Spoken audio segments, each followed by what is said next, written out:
one.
Hello! How are yours?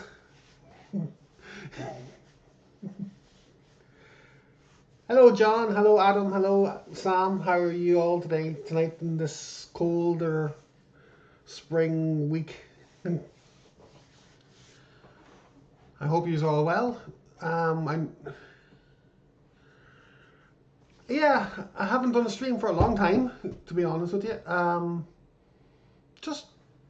I wanted a brief break, but I did some videos.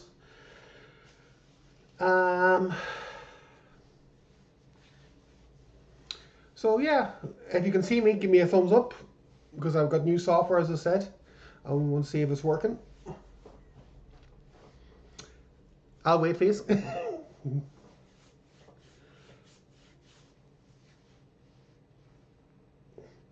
dun, dun. Light snow up here in Scotland. That's good. At least it's light. There's snow on the mountains here, towards Dartry, which is in County Leitrim. We're in kind of like, it's where we are, it's kind of a border area.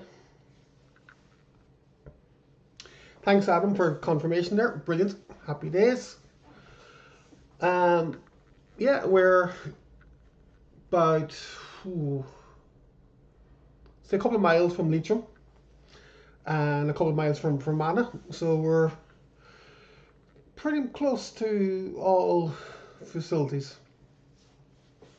Although Leitrim's a small county for those who don't know, and Fermanagh is reasonably big. Not big, but it's bigger than Leitrim anyway. So tonight, it's just a wee informal chat to get back into routine of things, and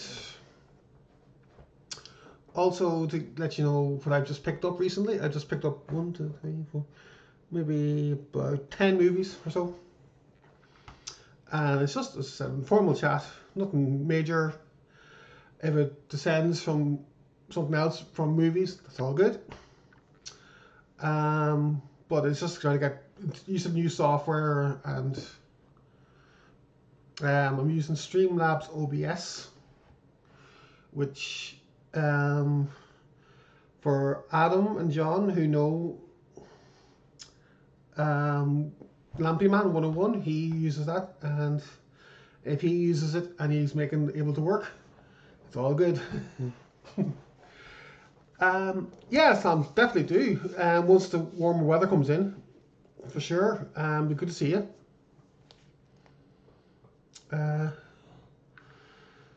John says My Irish geography is limited. I used to share a flat with a guy from Larne. Right, well that's in County Armagh, as far as I know. So it's other end of the country from Donegal. So it's kind of northeast. If, but yeah, cool. That's good.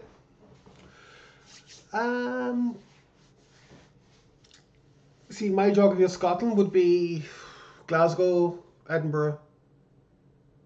That's it. My dad being from Scotland, and originally.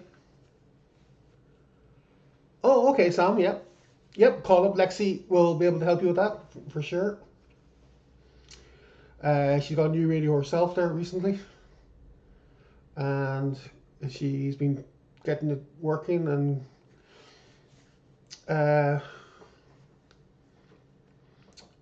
well, she's been testing it, and it's good. For me, I don't know. You yourself, I don't know much about radios, but it's good that she's getting back into her own hobby again. Adam says, "Thanks for doing the stream, Kerry. It'd be good to see your film pickups." Yep, that's grand. No problem. As I said, it's just I haven't done one for a while, and just wanted to get back into the routine again. And well, I just thought, what the fuck, I haven't done a stream, and it's getting warmer weather, longer nights, or longer days, I should say. So it mightn't be as prolific as once a week, might be every fortnight, maybe a few weeks, but it's all good. So without further ado, my first pickup, for those who are interested in the movie side of things, is my beautiful laundrette. These are all sealed mostly, because I haven't opened them yet. Now this is directed by Stephen Frears, who has done many films since. Yeah, it's kind of a love story, unconventional love story. Stars Daniel Day-Lewis and Gordon Warnecka, Saeed Jaffrey, Roshan Seth, and Shirley Ann Field. And it's directed by Stephen Frears, as I said, and it was released in 1985 at the height of Thatcher's government, and Thatcher being conservative and anti-LGBT, amongst other things. It's a pretty good, accurate depiction of 1980s Britain. I've seen it on video. I used to have it on video, actually. But I couldn't see it on DVD anywhere, and then I just saw it on Amazon. Dual edition, DVD and Blu-ray. And I thought, it's a good price, $4.99. Pick it up. And I'll watch it sometime soon. And loads of extras, high definition, standard definition, questions answer session with Stephen Frears, Hanif Qureshi, the writer, Sarah Radcliffe, and Tom Bevan from 1986. Audio only, unfortunately, but that's alright. Amongst other things. Yep, loads of good stuff on it. What's been said? Sam says, it's hard to get back into live streams if you haven't done them in a while. Yeah, it is, but it's even harder when you're got new software and you want to try it out and you're eager to try it out, but there's nothing there. John says, apropos for nothing. Just finished writing a strongly worded letter to the BBC complaining about them firing Gary Lineker for saying that fascism was bad. Totally agree. He's entitled to his opinion, and I agree with him that what he said, and a lot of people do. And it just shows that the current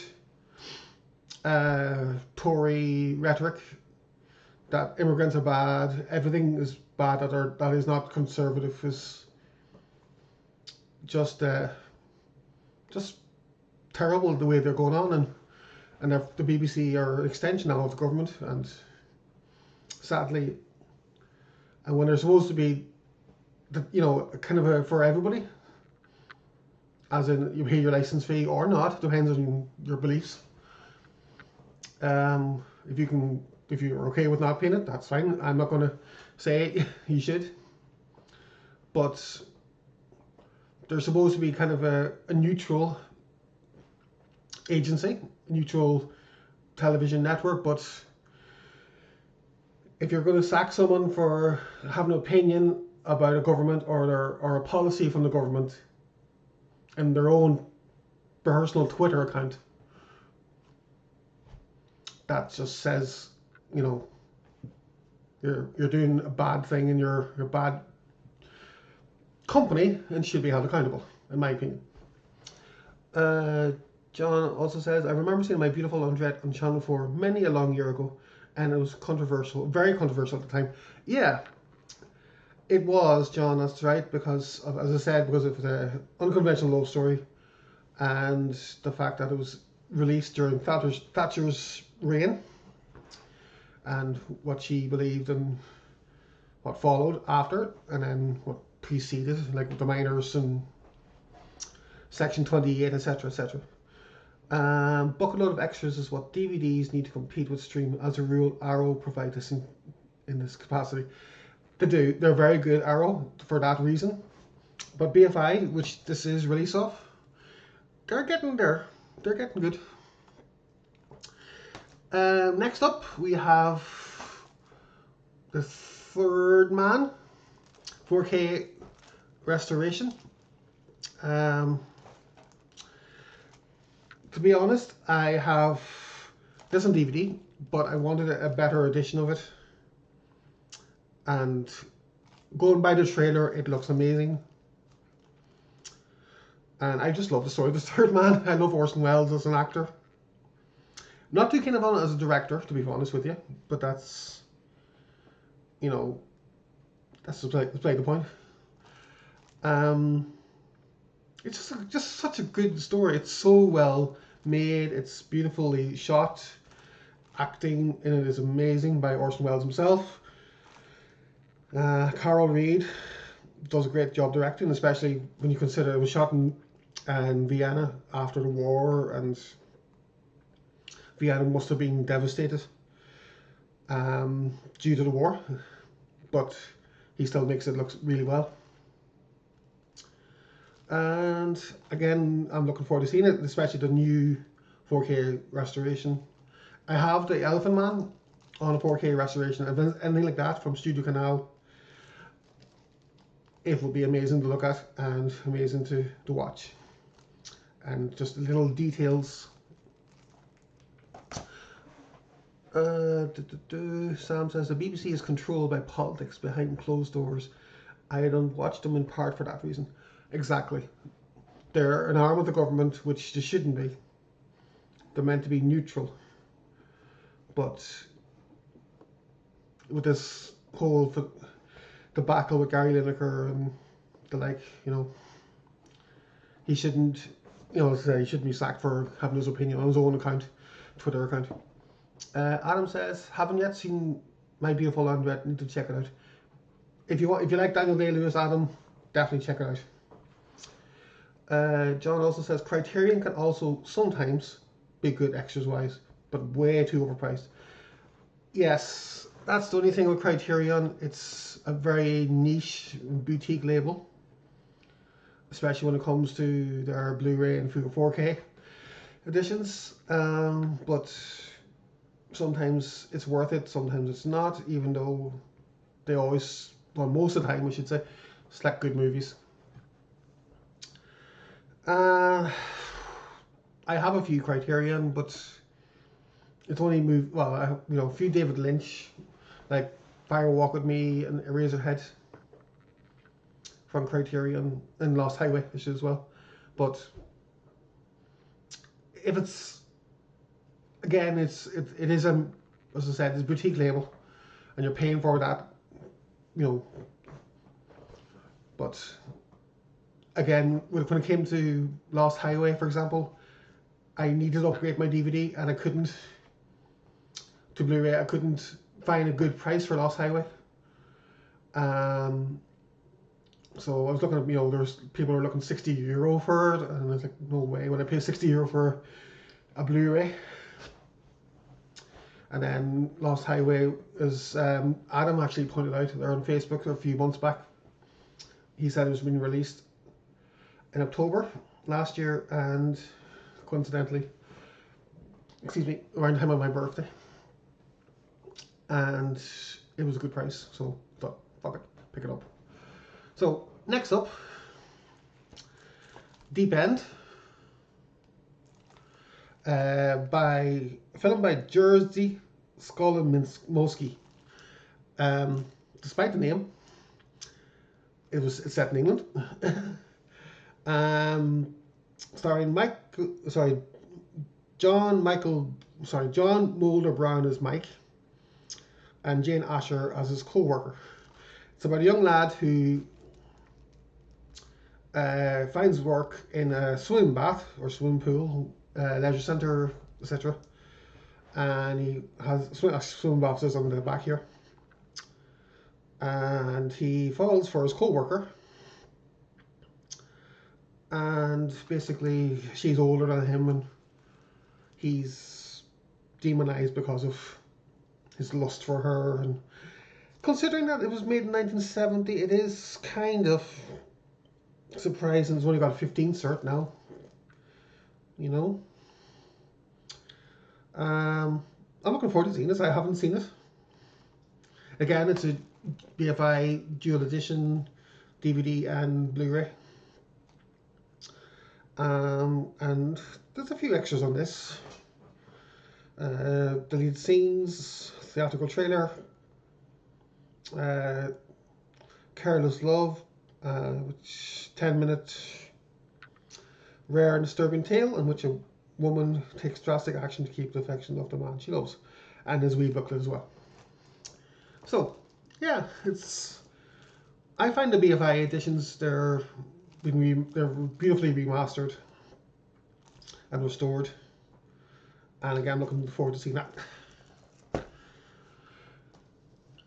Next up, we have The Lobster by Yorgos Lanthimos. To be honest with you, he's my new favourite director, since David Lynch has not been in any movies lately. I've decided to find a new surreal-ish director. And Yorgos has filled that for me. And the premise of this is absurd. Single people must find love within 45 days, or they're going to be turned into an animal of their choice. Yeah, so totally off the wall. Totally off the wall. But yeah, looking forward to watching it. Go by the trailer, it's awesome. But you can't always go by the trailer, but it's nice to see. And this came out fairly recently in 2015, so not for me who likes older movies. It's not too bad, There's a good recommendation. Thank you, John. That's Lobsters and Mazeballs. His other film, Dogtooth, is both disturbing and great. Awesome. Good to know. Which film is that, Adam? Is that Deep End you're on about? If so, check out the trailer. You might not like it, but it's up to you. You choose. Next up, we have another Yorgos movie, The Killing of a Sacred Deer, again with Colin Farrell. And this came out in 2018. Colin Farrell is a surgeon, not even closer, a surgeon who has befriended a young man played by Barry Keoghan, and Barry's character becomes very psychotic. I've seen it on TV actually, and I enjoyed it. And again, it's disturbing, it's surreal. And again, I'm looking forward to seeing it on, especially in high definition. So, yep, Clean Little Sacred Deer. Now, this next one, Intriga. That is the German edition of a French film called J'accuse. And it's in French and German, no English. I don't think it got a release in the UK because its director, Roman Polanski, is a bit controversial to say the least. But I like the story of this. And I've always wanted to see it. I have the original, I think it was released in the 1920s, I think. I'm not 100% sure. But this is a modern take on it. And it's about the French Jewish officer Alfred Dreyfus, who was accused of high treason, and his subsequent dismissal from the French army and his people who fought for him.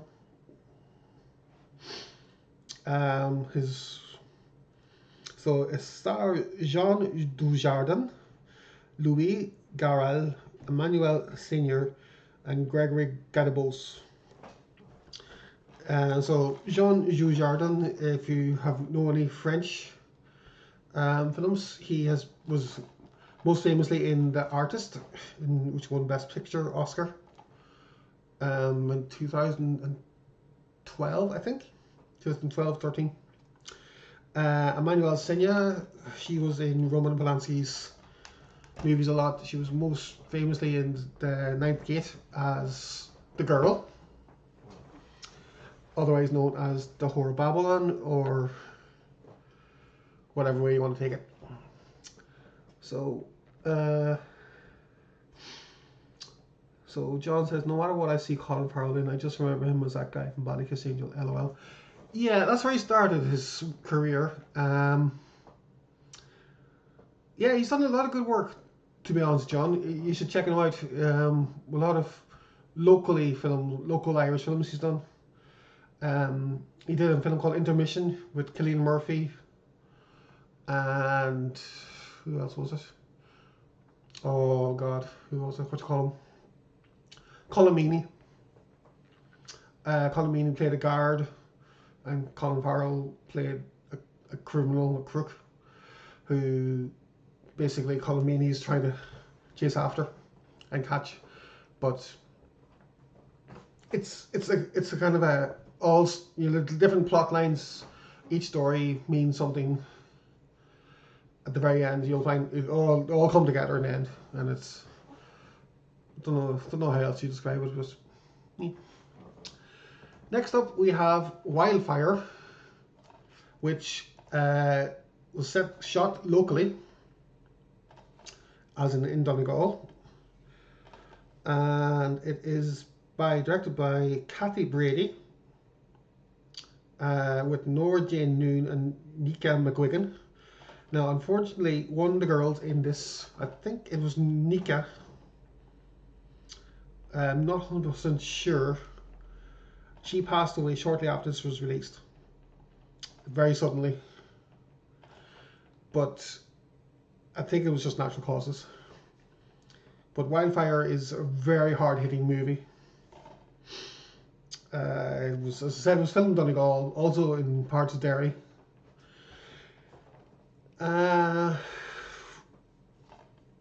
Yeah, it's a very hard-hitting movie. I've seen it a couple of years ago, and I've been looking for it to get on physical media for a while.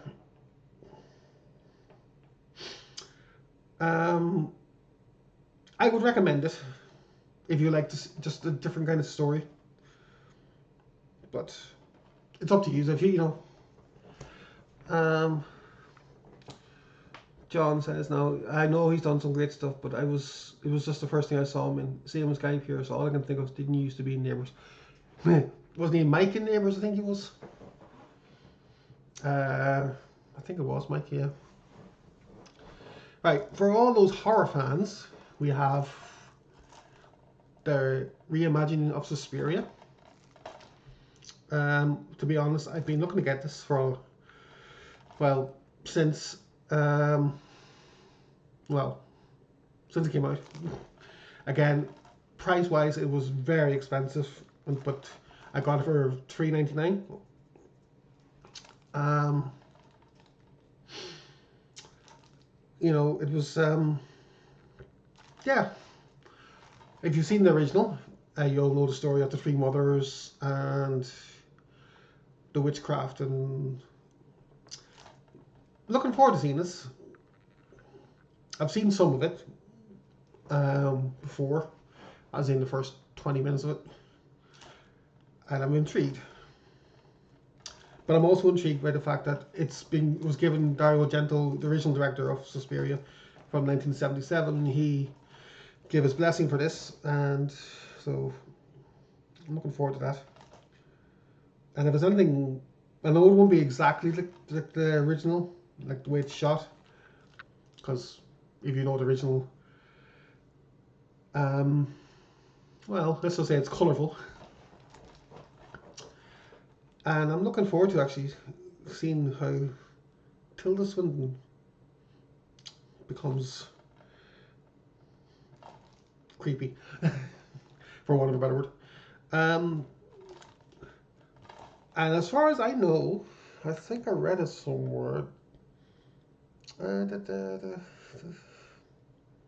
Yep, all right. Jessica Harper, who played the original Susie Bannion, has a cameo. So that's awesome. So, John, the remake of Suspiria is pretty damn great. I love the West Berlin setting, and Tilda Swinton is fantastic. Hands down, she's fantastic in everything I've seen her in. So I loved her in We Need to Talk About Kevin, in Orlando, amongst other great movies. And from those movies alone, I just fell in love with her acting, and what she does is amazing. And the total, I would say she's the female Christian Bale, in terms of just she transforms into a character, and that's all I can say. She just envelops total.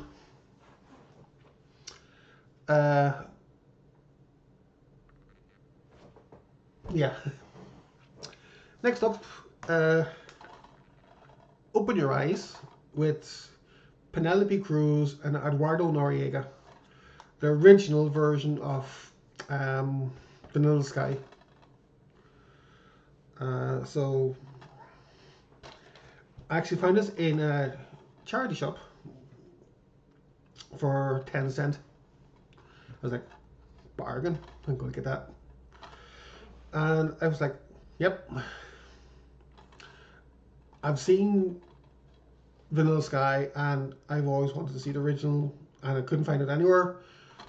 I found Vanilla Sky a bit pretentious, mainly because it's Tom Cruise.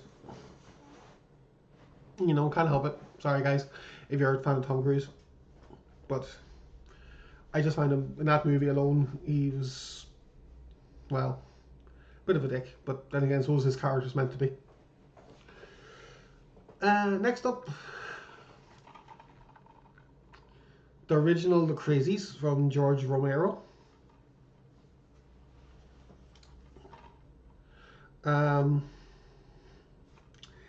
Yep. I have the remake, and to be honest, I don't pick up remakes a lot. But this is the original, so it's different. But I like both. And I'm going to say it's like the thing for me. The original's good, the remake's better. In this case, the original's better, but the remake's good. So, I love the aesthetic of this 1970s disaster zombie flick. Well, not really a zombie, it's more like a virus, isn't it? So, but, I'm glad I got both now, the original and the remake, because, not to compare and contrast, totally different movies. But I really hope that, well, actually, when was this released? 2010, so it should be pretty good picture quality. Should be good picture quality. Sam the Czech there. Yep, he played Mike Young in Neighbours. Thanks, Sam. I knew it was Mike. I didn't know his second name. John says, I was introduced to Tilda in Orlando. Fair play, fair play. Watched as a teen expecting something like Highlander. It wasn't, it blew my mind. Yes, when you consider that the source material was written by Virginia Woolf in the 1930s, it's out there, to say the least. I had it on, if you remember back in the mid-noughties, newspapers used to do DVDs. Well, my dad used to get a Sunday paper every single Sunday, and he used to give me the DVDs from them because he didn't have a DVD player, and I had my PlayStation 2 at the time. So I picked up Orlando from that. But whenever I tried playing it on the PlayStation 2, it wouldn't work for some reason, but when I tried it on a DVD player, it worked. But I've since picked it up on a proper release by Curzon, Artificial Eye, and it's brilliant. As I said, it's out there, especially for the time it was released. Vanilla Sky got bashed a lot, mainly due to Tom Cruise being there, but it's okay. Yeah, I think it's okay. It's not going to be as good as the original Open Your Eyes for sure, but it was directed by Cameron Crowe and it has a good cast on the whole. But as I'm not a fan of Tom Cruise being in that movie, but they could have got somebody else, like, I don't know, somebody I know. Adam says, The Crazies is superb also. Great story. Like the remake also. One of the few great remakes. Exactly, Adam. One of the few.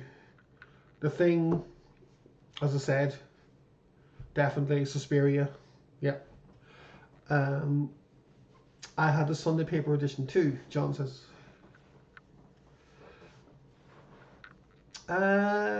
Yes. That's good. At least I wasn't dreaming. Quentin Crisp playing Queen Elizabeth I, it's inspired casting. It was very, very good casting. As he said himself when he was after making it, an old queen playing an old queen. I love it. I love the whole aesthetic of the story. It's so, as I said, it's out there for the 1930s. And Virginia Woolf, she did a lot of stories like that, Sam says, yeah, you can still see new paper DVDs or CDs in charity shops. I think I have a bundle of them. Very good. Very good, Sam.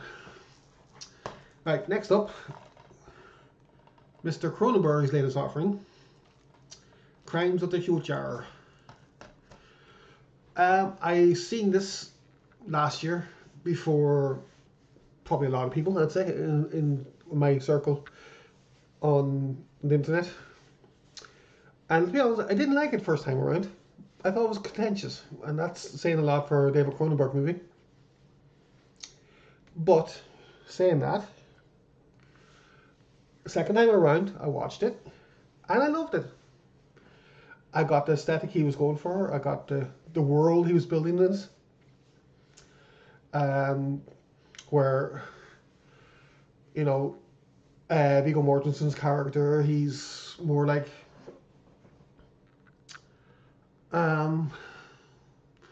well, let's just say he makes body parts which are no good and he makes them for art.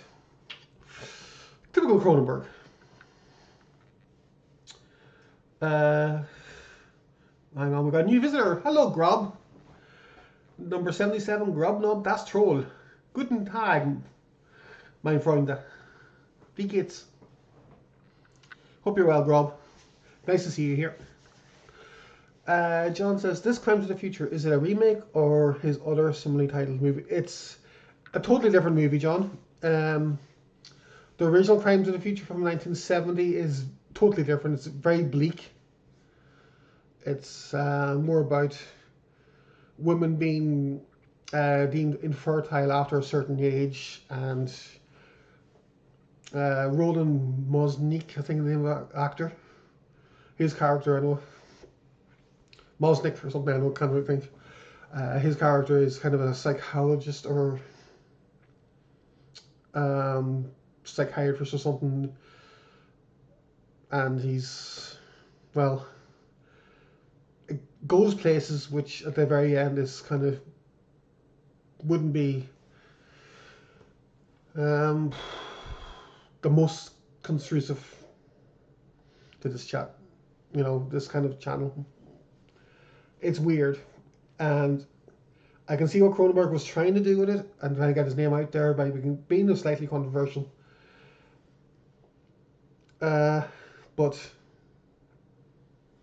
yeah, I would check them both out. Well, if you want, John, if you Crimes of the Future, the original 1971 is on YouTube. If you want to have a look, and it's a pretty good upload. So if you want to have check it out for yourself.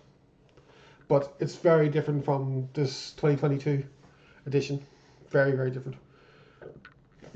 Excuse me. Grob says, I'm pretentious with my illicit use of umlauts. I picked up a chainsaw today and all excited testing it out. Trust you, Grob, to pick up something like that. Okay. Just don't be terrorizing the neighbours, okay? Just look after yourself. Right, next up, Robin Hood, the original Robin Hood, Errol Flynn. Why? Why not? Why not? Just because, well, I haven't seen it, and I'll be honest, I've never seen any Errol Flynn movies ever, and I thought, why not go for one of his best? Well, not best, well known, I should say, roles, and try it out. You won't know unless you try it out. So next up, we got future husband and wife team, Taylor and Burton. Who's Afraid of Virginia Woolf? Yeah, I've seen that recently myself. Interesting movie. Taylor and Burton's just like an old married couple. That's what they are. And in this, they are too. So, yeah. Ah, dear. Real life and it hits art and all that. So, yeah. I would recommend it for someone who just wants to see two great actors giving a shit to each other and still be friends and husband and wife at the end of it. It's one of those movies. As I said, life imitates art. So, Adam, what an epic film. Which film is that, Adam? Robin Hood or Crimes of the Future? Or Who's Afraid of Virginia Woolf?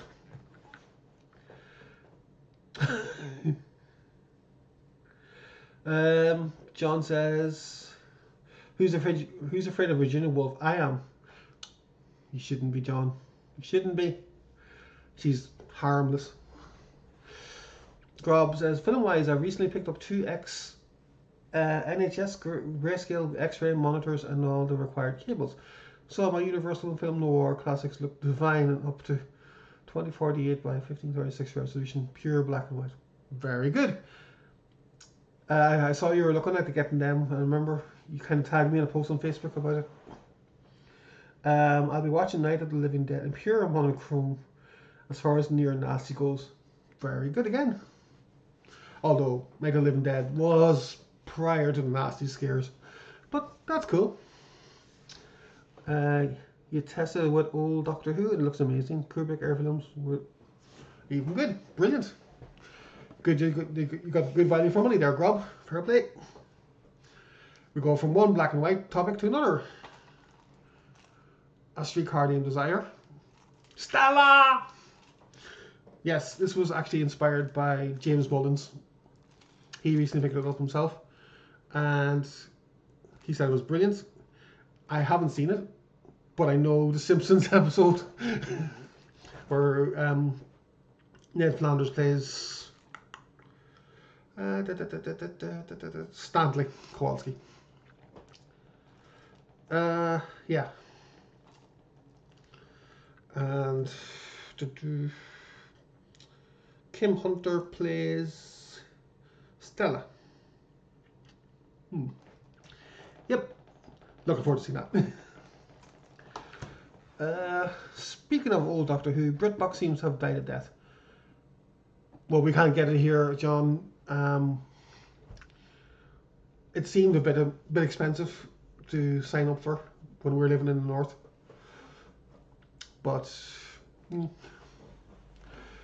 it's, you know, it is what it is. Like, it's a streaming service, and all streaming services are kind of going down a bit.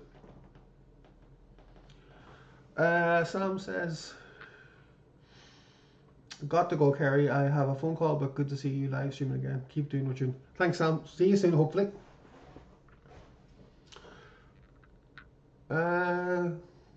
Night of the Living Dead was a Section 3 nasty. Really? Hang on, it was released in when? 68?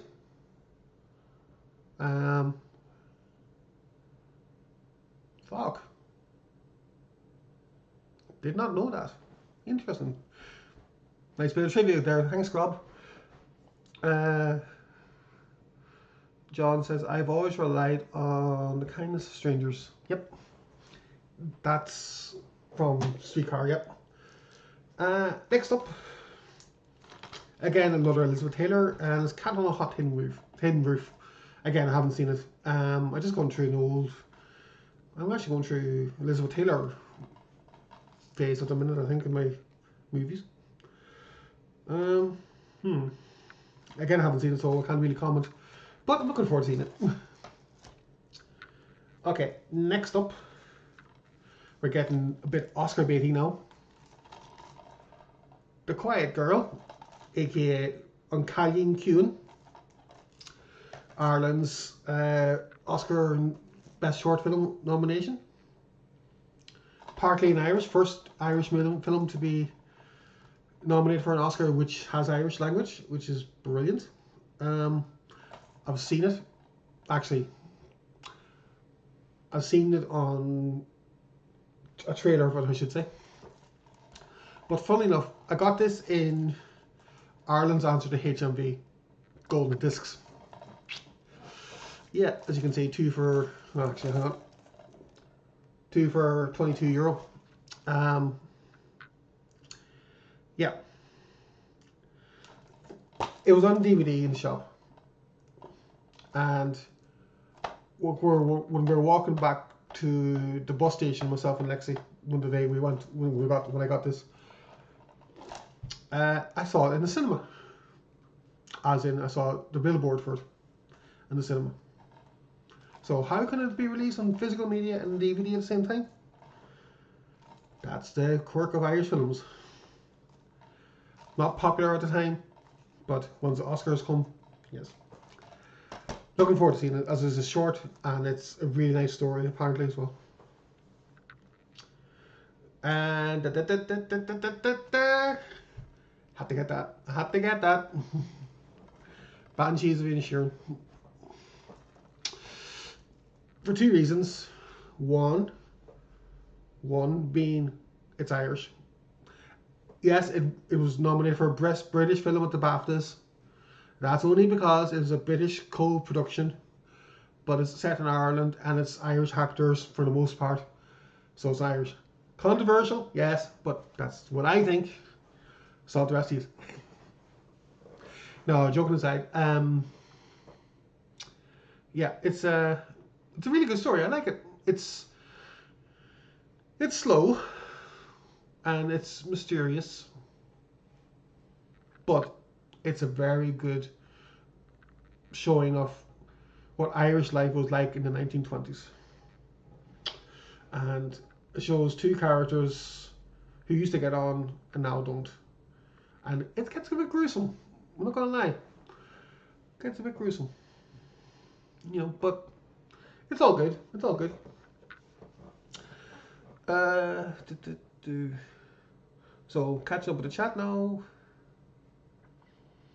Night of the Demon is another black and white nasty. Okay. Did not know that either. I just love that in New Orleans, a district called Desire is a thing. Though in Louisiana, it's pronounced something like Desiree. Yeah, because they kind of they have Cajun, so it would be kind of a French, isn't it? They would speak there mostly. Grob says there's the DPP, Department of Public Prosecutions, for those who don't know what that is. 39 prosecuted, 33 that didn't get prosecuted, but were classed OPA Section 3, and then another 82 titles were classed Section 3. So 154 videos, nasty titles in total. I have all. You have them all now. Did you get them all? 72, but still get. All right. The 72, but still get the other 82 titles. Whew, that's going to be awkward. Lampy has all 154. The dedicated chap. Yeah. Well, Lampy himself, he's the he's the king of the nasties, you could say. He knows his stuff about the nasties. He's done a really good video essays on them, so I'd recommend, if you haven't been subscribed to his channel, which you three are, anybody else who watches afterwards, subscribe to Lampyman 101 for horror, movies, Section 3s, well, anything else outside the norm. Lampyman, he's knowledgeable about a lot of things, and he's a good chap too, as we all know. John says, I had to read The Cripple of Inishmaan at uni and saw The Lieutenant of Inishmore at the Fringe Festival. Very good. Martin McDonagh plays, in case people don't know, the guy who directed Banshees, In Bruges, Seven Psychopaths. What was the other one he did? Oh, three Billboards Outside Ebbing, Missouri. John says, my New Orleans knowledge mainly comes from Anne Rice and Poppy Z. Bright, Billy Martin. Well, it's better than mine, I know, because I haven't read any Anne Rice or Poppy Z. Bright. But I know Anne Rice does vampire fiction, but I don't know who Poppy Z. Bright writes about, or what. Next up, Godfather trilogy. Now, I've had this. The original release of the trilogy, when it came out first, back in the early noughties, the black case,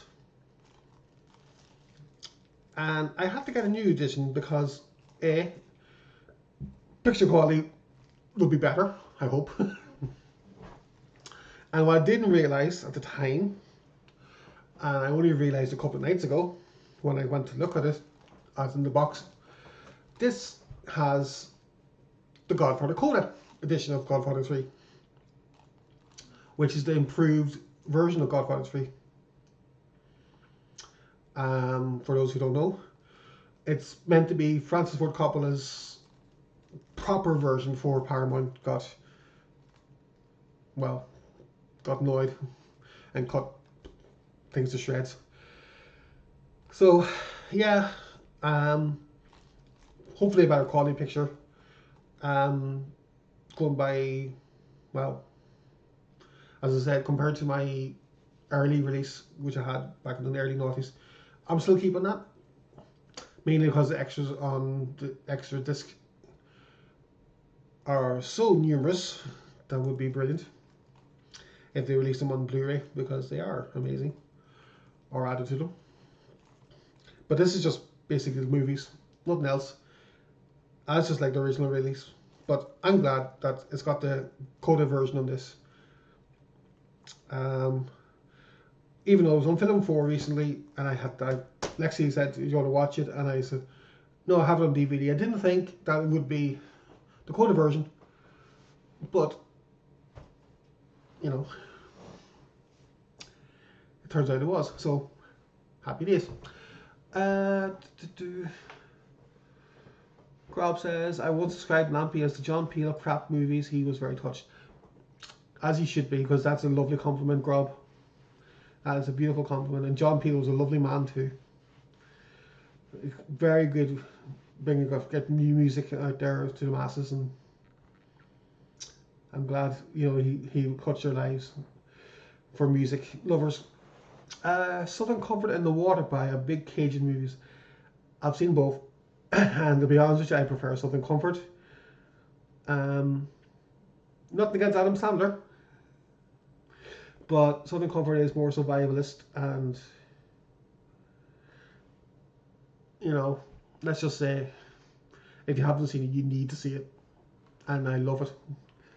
1981 movie. I forget who directs it, but it's really good. Agreed, Adam. That's a great compliment. Next up, for those who are there, who love the nasties. It's not really nasty, I suppose, but it's kind of a... Talking about Lampy Man, again, briefly. We watched this on a live stream we did a couple of weeks ago.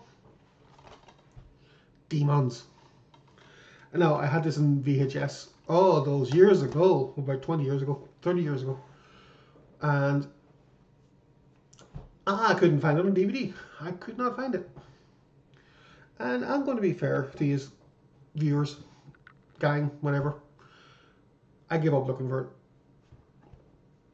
I couldn't, anywhere I looked, didn't have it. Even online, they were looking for extortionate amount of prices. But I found that in the same charity shop I got Open Your Eyes. 10 cents. And I was like, 10 cents for Demons? Yeah, I'll get that. And I was like, a kid in the charity, kid in the charity shop, was the word kid in the chocolate shop, candy shop. I was, so many movies, 10 for €1. You know? 10 for €1. It's amazing. And I have to be honest with you, I couldn't say no. So I got a good few. Adam says, Carrie, you know I collect Blu-rays, but this week picked up 60 DVDs for viral. Very good. John's Demons is amazing for what it is, though the city goes to shit at an amazingly fast rate. Yeah. It's a fast-paced movie, John, in many ways. But you know yourself, if you watched it, and it's just one of those. It's a movie you have to watch. You have to at least have one or both of them in your collection. I don't like Demons 2 for the fact that it's a bit, well, it's not as good as Demons, but that's me. Adam, what did you get now? 28 Days Later, 28 Weeks Later, Idle Hands, Dawn of the Dead, 2006, House of Wax, Hand that Works Cradle. Ooh.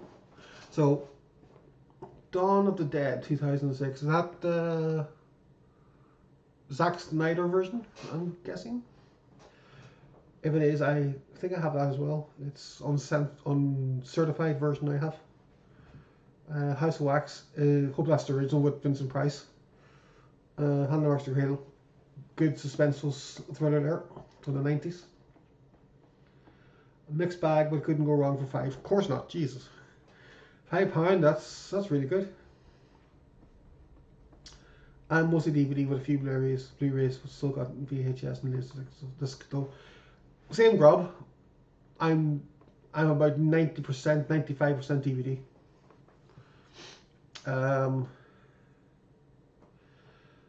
You know, they're just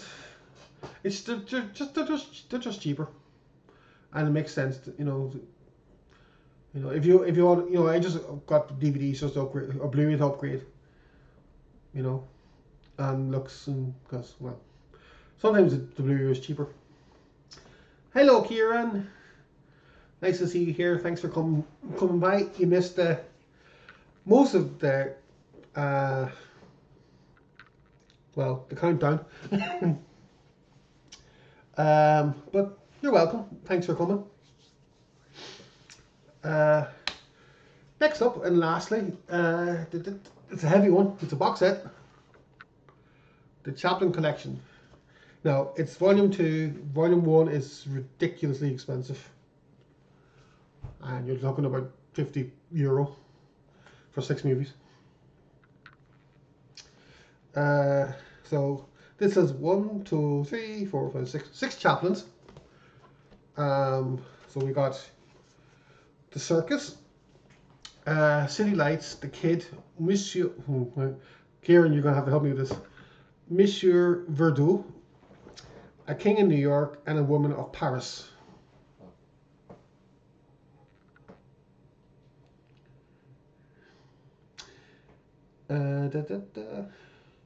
When I stopped counting in the 90s, I have 2. Very good. I had to get rid of mine, sadly, because somebody didn't want them in the house. Long story, but I won't go into now.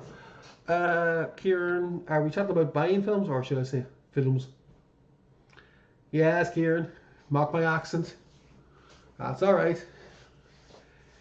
You French. Fancy. I won't say. No. It's okay, Kieran. You can mock away. I don't care. Right. That pronunciation was acceptable. Well, I can pronounce Verdoux. I can't pronounce Monsieur that well. It's a long time since I spoke French properly, as in conversational. I think it's about 30 years now. Almost. Itchy eye. But yeah, Chaplin. Had to pick up some Chaplin because I like my early Hollywood movies, and this was kind of when he was doing his silent movies, and I still want to get Great Dictator and Modern World. I still want to get those. So if anybody know good prices for them, please let me know. And send me a link on Facebook. If you're not on my Facebook, comment below. Okay, so Grob's talking about his X-ray monitors and his chainsaw. You know, he's going to be just Ash now in the future, isn't he? He's going to be Ash. So yeah, that's what a piece to pick up recently.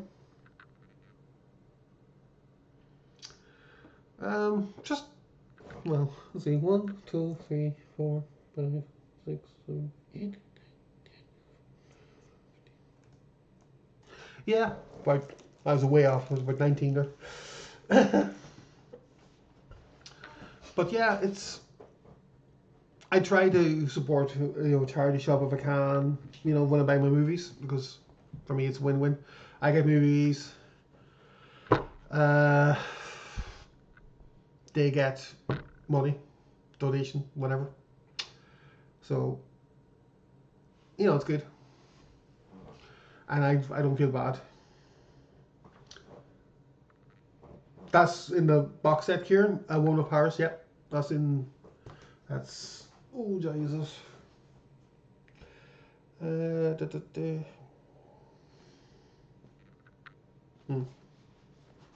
see.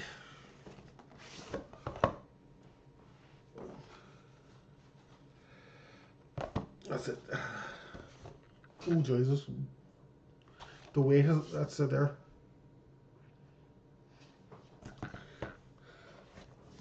Actually, to be honest, they're actually really well restored. For over 100-year-old movies, they actually look really well. I'm not going to lie. Warner's did a good job with that.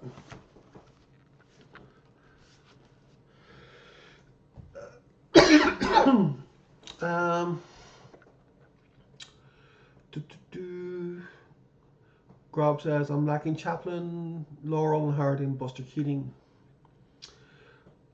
I picked up some Buster Keating recently myself. 3 movies from The General, Sherlock Jr. and Steamboat Bill Jr. Steamboat Bill. Haven't watched them yet, to be fair, but they're on Eureka label on Blu-ray.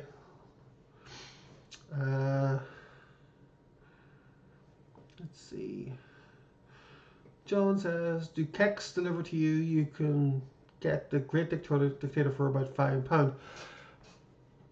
Keks Ireland, yes. Keks UK, no. I could get it sent to a friend of mine who lives in the north,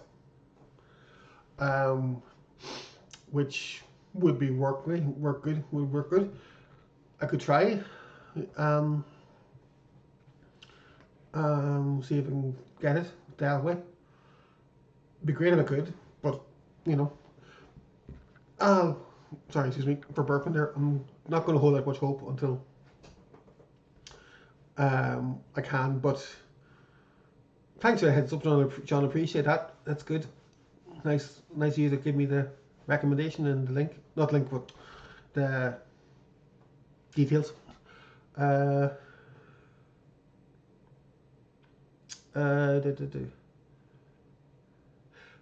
Kieran says, did you say €50 for the box set? Most single Blu-rays in France are around €15, and the more boutique labels go for 23 with hardly any extra.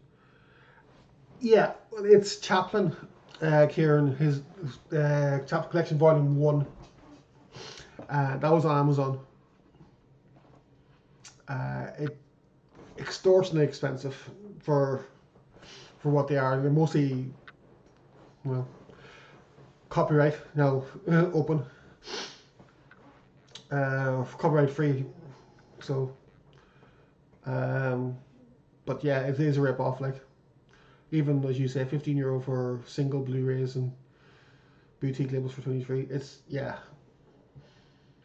it's people, they know that there's people out there who will pay it, but if you can, I would always try to get second hand, or if it's something new, yeah, if it's a good price I'll get it, but if it's not, obviously wouldn't. Okay, Adam, thanks for dropping by. See you soon. If I don't know if Glenn's streaming tomorrow night, if he is or not, but if he is, should see you there.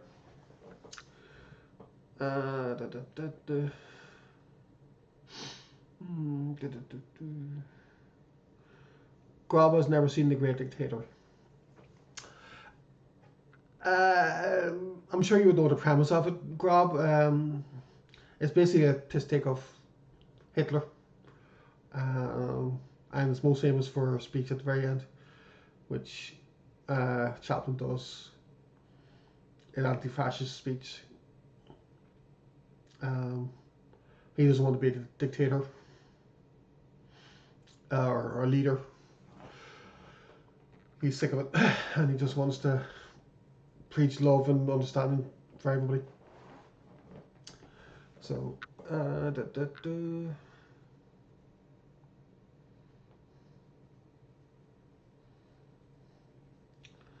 Kieran says, it's kind of why I've scaled back on my movie buying as of late. I'd gone a whole 2 months without walking to the TV store until today. That's the thing, Kieran. You see, for me, I would rather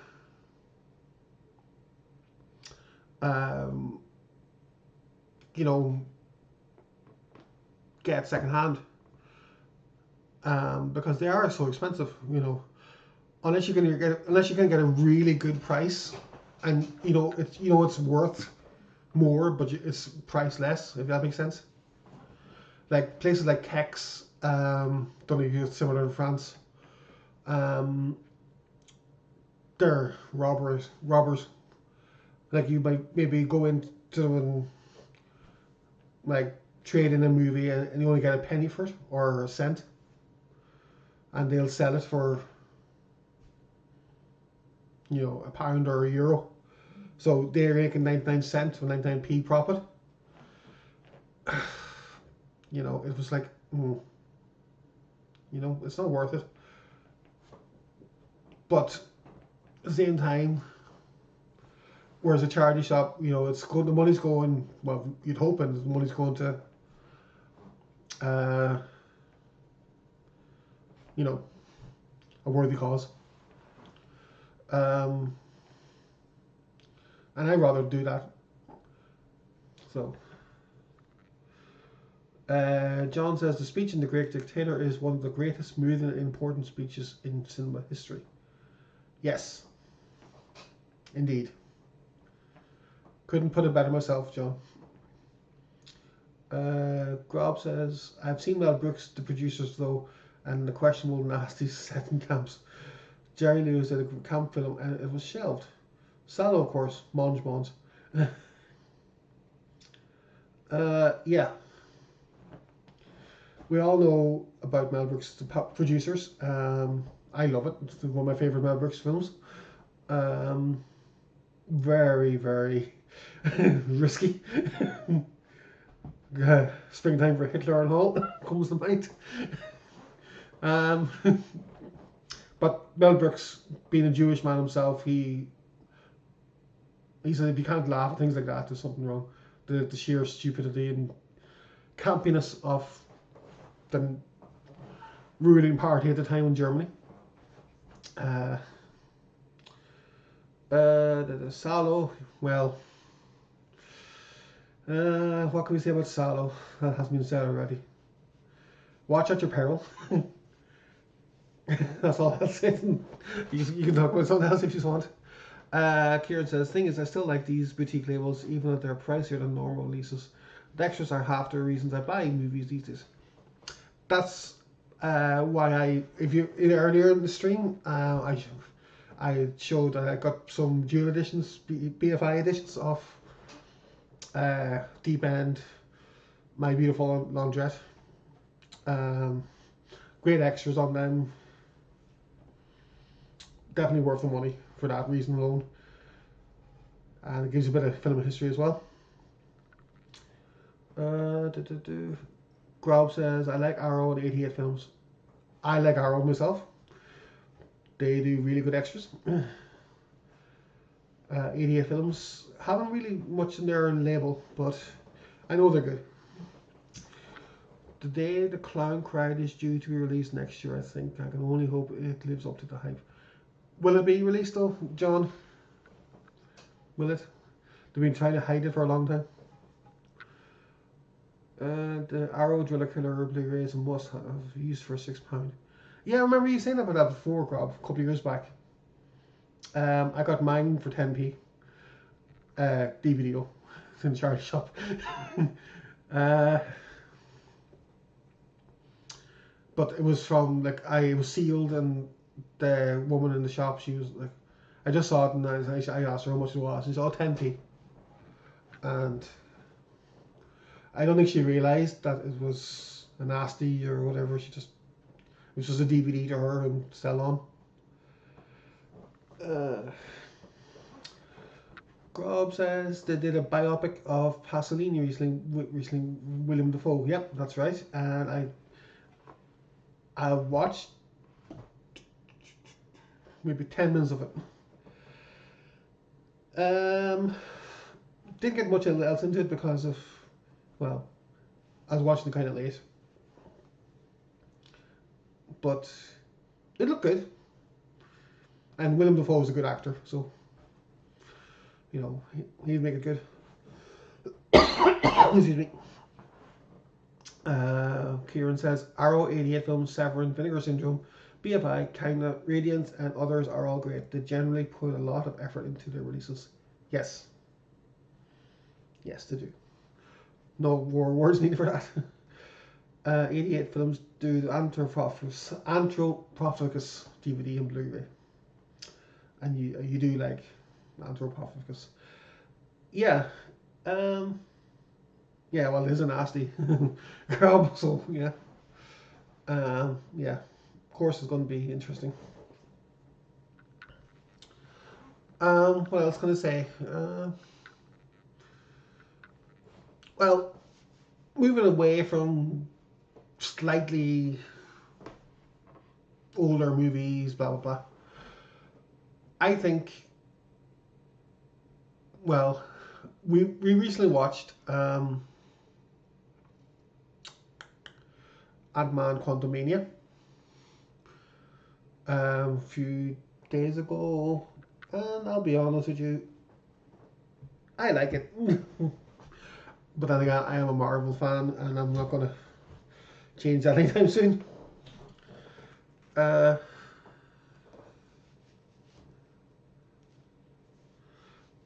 okay, grab's going on. I got a 7 release off a docu by a hardware Dust Devil guy. And it's Stanley. Richard Stanley. Was it? Was that him? Or some other guy? I know he did hardware and Dust Devil. Don't know, but yeah, he did Island Doctor Roll, yeah. Richard Stanley, yeah. And he did Color Out of Space. Uh, yeah, so Ant-Man Quantumania, I know it's this primarily for you guys who are in the chat. You wouldn't be massively into uh,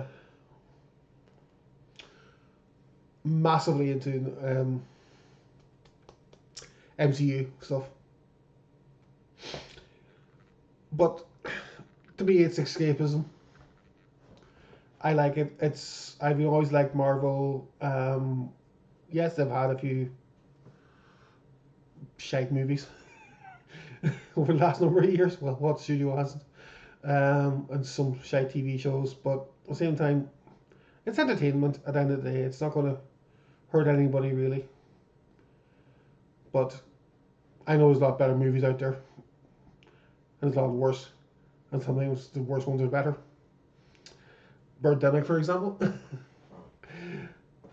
But yeah, it was good. I enjoyed it. It was interesting the way they did Kang. They kind of made him more aggressive than I thought they would. And then the mid-credit scene where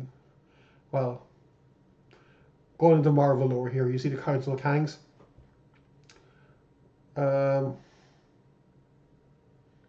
So, yeah. I'd kind of give it maybe a 7.5.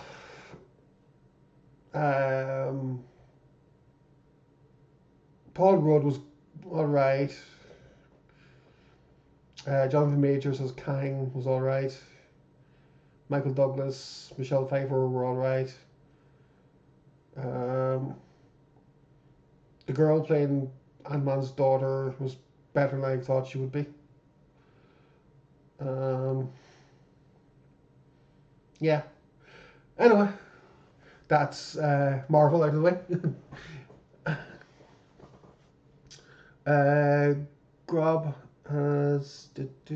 he was in the wilderness for a few years doing script doctoring. Brando derailed the film along with New Line producer. Yeah, I heard there was a bit of Brando didn't he was a bit of a diva in those days. You know, especially with Superman and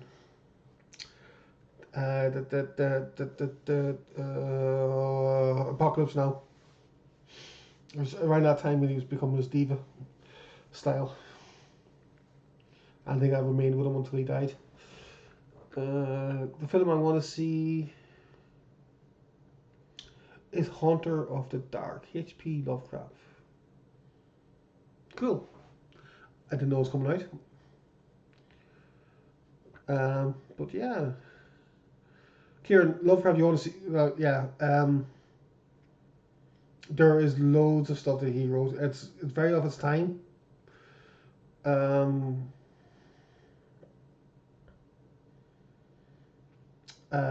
But I think you enjoyed them. You've actually upped your literacy game recently by reading The Metamorphosis Death, Decidedly Strange. I'm glad you took my advice in reading that. Kafka. Decidedly Strange. That's putting it very mildly, Kieran. Very decidedly strange. Yes. Strange, and stranger. Yeah, you'll enjoy it if you haven't finished it already. Grob says Brando pretty much invented Mini Me and wanted it to be a comedy. Yeah, as I said, he was a bit of a diva in that time of in his career. I think after Godfather Part One kind of went to his head, the success, and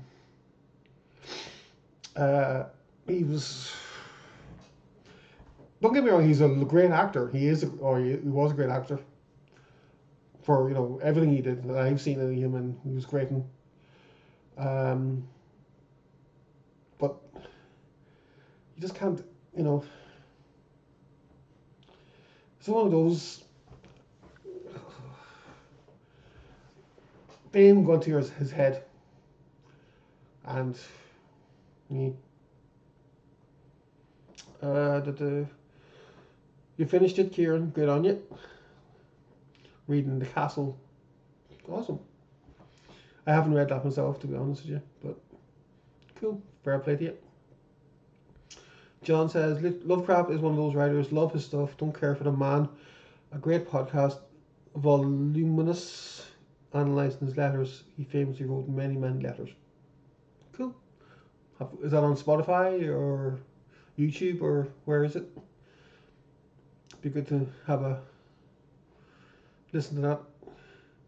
Grob's got a snoring dog on me at the moment. Snoring dogs. Got plenty of that. And our house, myself included. Kieran says, Diva, that's my favourite movie. Yeah.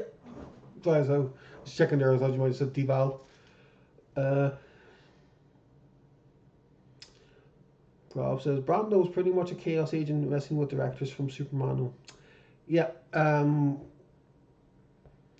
Donner really did try to rein him in, but I don't think he succeeded. And then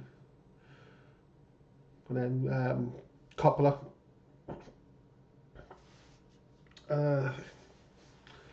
again tried to rein him in. I think maybe give him a smaller part as Kurtz in Apocalypse Now, but man, he owned that part.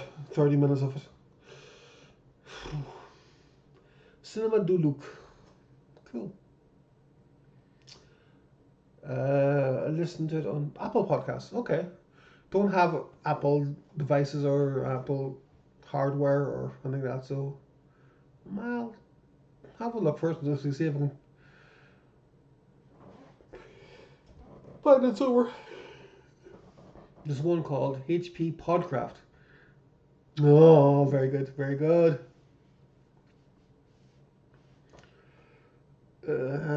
Grabbing up indeed. Cinema de Luc. An underappreciated movement of sorts, the last great one French cinema has to offer. It's been downhill ever since.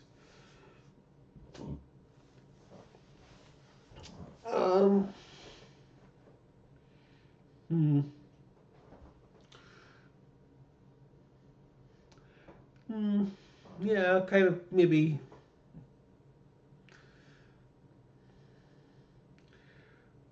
Although a lot of early French films, like Ronde Illusion, Les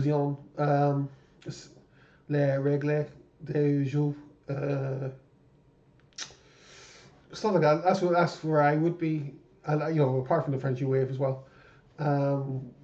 Those kind of French films I'd like to go into. There's not many people would be interested in them. But I know Kieran yourself, you kind of would appreciate them because they're a bit different. Again, sorry for butchering the pronunciation. My French friend there. I don't think Brando was well after his son went to jail and his daughter died. Oh, that might have been a factor then. I didn't know about them happening. Oh. Brando and Hopper didn't get on, and Apocalypse Now. Harvey Keitel was sacked, and Willard, and then Martin Sheen had his heart attack.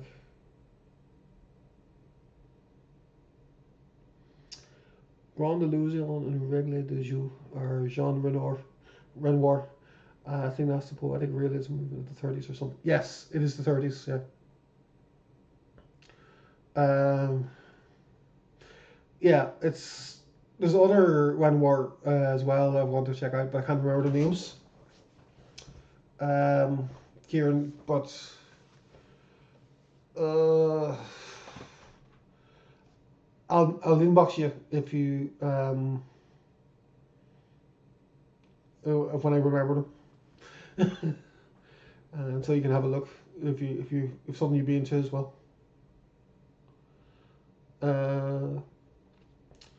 Grob says that Apocalypse Now was finished as a miracle. I don't know the whole story of it, to be honest with you, Grob, but I would assume, yeah. I still feel that Italian cinema is just as important, though. I definitely get a lot of my script inspirations from Italian genre flicks, much as anything else.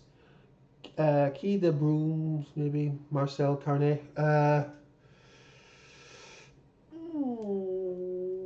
Oh, jeez, I don't know. I can't remember. But I'll inbox you. Because there is 6 or 7 I want to watch.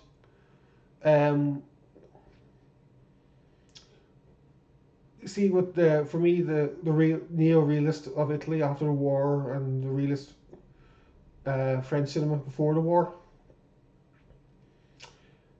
For me, they're just, yeah, they're important to watch because they were doing things Hollywood wasn't doing. Yeah, Grob, A Bout de Souffle. Yeah, that's one movie I want to check out again. I have 400 Blows, Francois Truffaut, Little Man. Yeah, yeah. I like Truffaut, and I like Godard.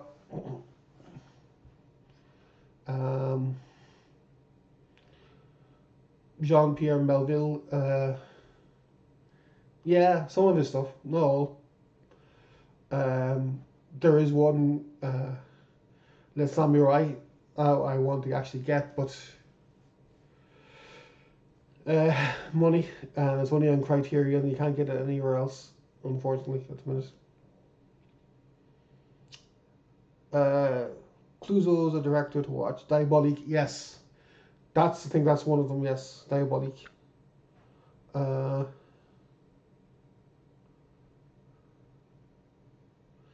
Yeah, yeah. Arnie Polanski is Black and White. Orson Welles, Touch of Evil. Yes, yeah. Touch of Evil is brilliant movie. Brilliant movie. Original Cape Fear with Peck and Mitchum. Yep. From the 60s. Definitely. Robert Mitchum definitely was underrated. But he should have won a few Oscars like in his time. Sadly didn't win that many. If at all.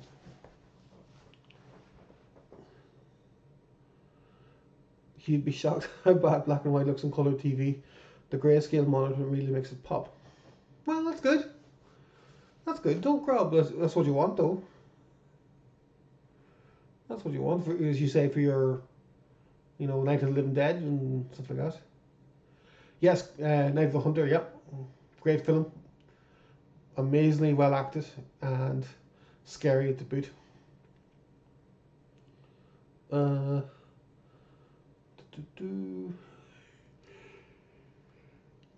Excuse me. Sorry, I'm tired. My own fault, really. I'm not getting sleep. Well, I am sleeping, but when I wake up, I can't get back to sleep. So yeah, that's my life in a nutshell. What else then? I think that's all I can, That's all for now. Thanks for joining in, guys. Much appreciated your input. And John, Kieran, Sam, Adam, Grob, much appreciated, as I said. And also hope to see you all at the Lampy Man party. As in watch along when he next does one. Till then, Grob, you have fun watching your black and whites on your X-ray monitors. Kieran, hope you're keeping well and writing good stuff, which I know you will, maybe. And John, have a good one as well. Yeah, take it easy, guys. Adios, au revoir, slán.